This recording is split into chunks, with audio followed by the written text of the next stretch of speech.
Hello friends, तो इस video में हम कटोरी ब्लाउज जल्दी सिलने का तरीका देखेंगे।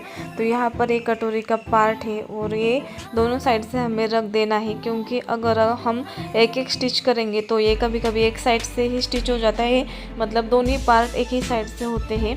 जो नए सीखने वाले होते हैं उनको तो यही प्रॉब्लम आती है। तो पहले इस तरह से हमें दोनों साइड से रखना है और जहाँ पर मैंने दोनों साइड से सिलाई लगाई है बस उसी साइड से हमें सिलाई लगानी है दोनों कटोरी पार्ट को। चारों तरफ से सिलना नहीं है, तो इस तरह से आसानी हो जाती है, सिर्फ 2 सिलाई लगानी पड़ती है। तो अब हम इसे टक्स लगाएंगे। टक्स आप 2 इंच पर 2.5 इंच पर लगा सकते हैं। ये मैं 2.5 इंच पर मेरा आदत हो गई तो मैं इसे लगा देती हूँ और ये देखती हूँ चेक करके परफेक्ट आया है या नहीं, एक ही सिलाई लगाकर। कभी कभी गलत हो जाते तो हम 2 सिलाई एक बार लगा लेते हैं तो उसमें टाइम पास हो जाता है।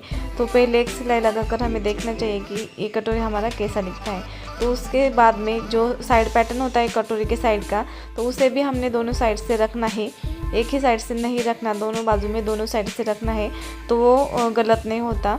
तो उस पर मैंने अभी एक ही साइड से सिलाई लगानी है। तो यहाँ पर भी सभी लोग चारों साइड से सिलाई लगाते और उसमें टाइम पास हो जाता है बहुत सारा। तो दोनों साइड से मैं एक ही साइड, दोनों पार्ट में एक ही साइड से हम सिलाई लगा लेंगे यहाँ पर। तो इसमें समय काफ़ी कम लगता है, चारों साइड में सिलाई लगाने के लिए हमारा टाइम ज़्यादा जाता है। तो अभी हम इसमें कटोरी पार्ट जोड़ेंगे। तो चले, यहाँ पर मैं इसकी कटोरी के साइड पैटर्न में सिलाई लगा रही हूँ दोनों साइड से। पहले तो मैं एक सिलाई लगाकर देखती हूँ चेक करके कि बराबर आया या नहीं। कभी कभी हम सिलाई लगाते हैं और नीचे का जो कपड़ा होता है वो मतलब ऐसा खींच जाता है, तो इसमें भी हमारा टाइम पास होता है। तो पहले हमें एक ही सिलाई लगाकर चेक करना होता है। तो जिस तरह से मैंने पहला पार्ट जोड़ा उसी तरह से ये भी मैं वैसे ही जोड़ लूँगी और चेक करूँगी एक सिलाई लगाने के बाद, और फिर से एक बार उसे सिलाई लगाती हूँ। तो इसमें हमारा काफ़ी टाइम पास बच जाता है। तो आप देख सकते हैं बराबर आया और मैं अभी एक सिलाई और लगा लूँगी यहाँ पर।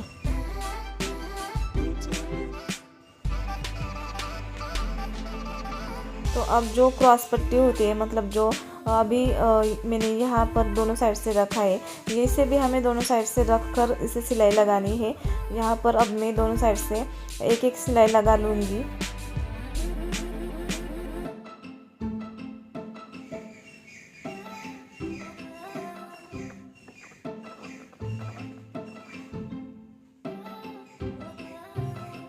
और फिर से उस पर एक सिलाई लगा लूँगी।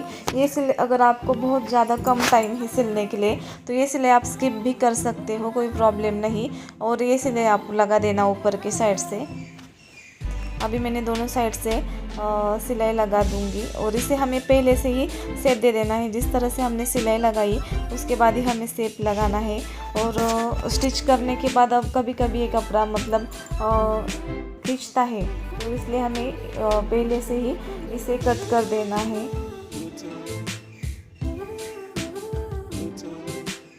तो अभी इसे भी मैं थोड़ा सा कट कर लूँगी। तो ये स्टिच करने के बाद फिनिशिंग में आता है। अगर हम ये कपड़ा कट नहीं करते, जिस तरह से पहले से कटिंग होती है वही रखेंगे, तो वो बिल्कुल फिनिशिंग नहीं दिखती ब्लाउज में। और कभी कभी इस तरह से झोल भी पड़ता है जो हम ये क्रॉस पट्टी लगा रहे हैं उसमें। तो पहले अभी मैंने क्रॉस पट्टी पर ये कटोरी का पार्ट रख दिया है और इसे अब मैं जोड़ दूंगी। तो इसमें भी हमें एक ही सिलाई लगानी है। ये अंदर की साइड से होता है तो इसका मतलब सिलाई निकालने की कोई परेशानी नहीं होती। अब मैं इसे दोनों साइड से, मतलब दोनों पार्ट ऐसे ही जोड़ दूंगी। और ये इस तरह से आप जोड़ोगे तो ये बहुत ही मतलब अच्छा दिखता है और इसकी सिलाई ऊपर से नज़र नहीं आती।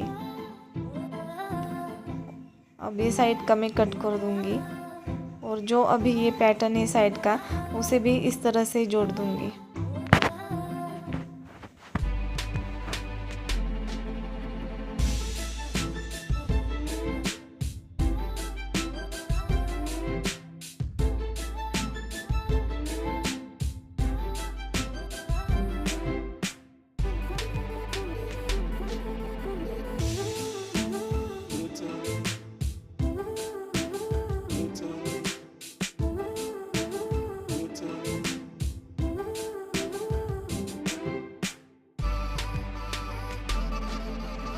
तो अब ये दोनों पार्ट जोड़कर तैयार है और आप देख सकते हैं कितने कम समय में दोनों पार्ट जोड़कर तैयार हो गए। इस तरीके से हमें सिलेंगे। तो अब मैं ये जो बटन पट्टी होती है और जो काज पट्टी होती है, मतलब हुक लगाने के लिए जो हुक पट्टी होती है उसे ये लगा रही हूँ। ये हुक पट्टी के लिए मैंने इसे पट्टी कट कर दी है।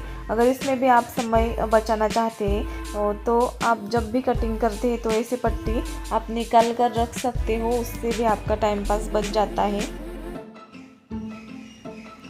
तो ये आप देख सकते हैं वीडियो में काफ़ी जल्दी से जल्दी स्टिच हो जाता है इस तरीके से अगर हम स्टिच करते हैं तो। और इस वीडियो की कटिंग अगर आपको देखनी है तो इसका लिंक मैं डिस्क्रिप्शन बॉक्स या फिर कमेंट बॉक्स में दे दूँगी आप लोगों को। तो ये हुक लगाने की पट्टी हो गई है। अभी जो ये हुक के लिए हम आई करते हैं हुक लगाने के लिए, तो इसे मैं कट कर रही हूँ। अगर ये दो पट्टी आप पहले से कट कर लोगे तो यहाँ पर हमारा समय बच जाता है और काफ़ी जल्दी से ब्लाउज स्टिच हो जाता है। लेकिन ये बाद में काटने का एक अच्छा तरीका होता है, क्योंकि ब्लाउज पीस कम नहीं पड़ता। जब भी हमें पहले से ही पट्टियाँ निकाल कर रखेंगे तो कभी कभी हमारा कोई पार्ट अगर खो जाता है ब्लाउज़ का तो हमें निकालने में प्रॉब्लम आती है, मतलब कपड़ा हमारा बचा नहीं रहता है। तो कभी कभी हमसे गुम हो जाता है ये कटोरी या फिर ब्लाउज़ का। ऐसे होता तो नहीं है, लेकिन कभी कभी ऐसा हुआ तो कपड़ा अगर बचा हुआ होता है तो हम उससे अलग से फिर से एक पार्ट निकाल लेते हैं। तो डायरेक्टली ब्लाउज स्टिच होने से पहले पूरा कपड़ा वेस्टेज ना करें, तो थोड़ा सा बचा कर रखें, क्योंकि कभी भी प्रॉब्लम आ सकती है। कभी कभी कुछ कपड़ा ख़राब भी निकलता है कटिंग करते समय, और अगर हमने वो देखा नहीं तो बाद में हमें पता चलता है। तो इस तरह से आपने पहले देखा तो वहाँ पर मैंने गला बड़ा कर लिया था, और ये अभी मैं उस पर पाइपिंग लगा रही हूँ।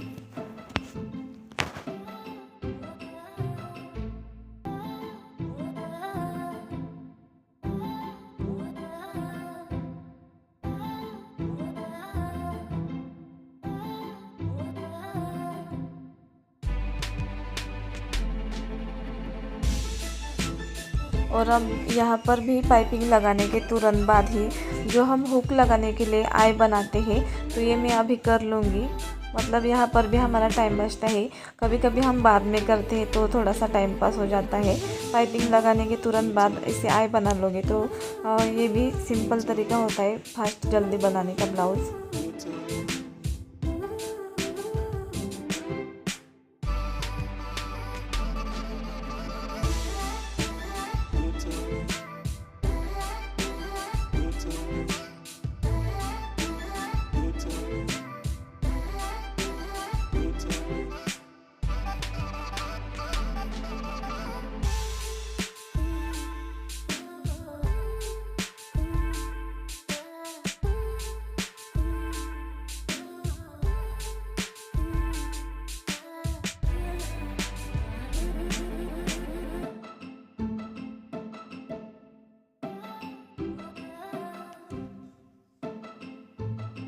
और यहाँ पर मैंने अस्तर और जो ब्लाउज़ का गला है उसे जोड़ लिया था पहले ही। एक एक सिलाई लगा ली है। अब मैं इसे सीधा करूँगी और डायरेक्टली उस पर सिलाई लगा दूँगी।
गले में मैंने कोई डिज़ाइंस नहीं मैंने बनाई। तो इसे मैं सिंपल सी गोल्डन लेस लगा रही हूँ ताकि ब्लाउज में थोड़ा सा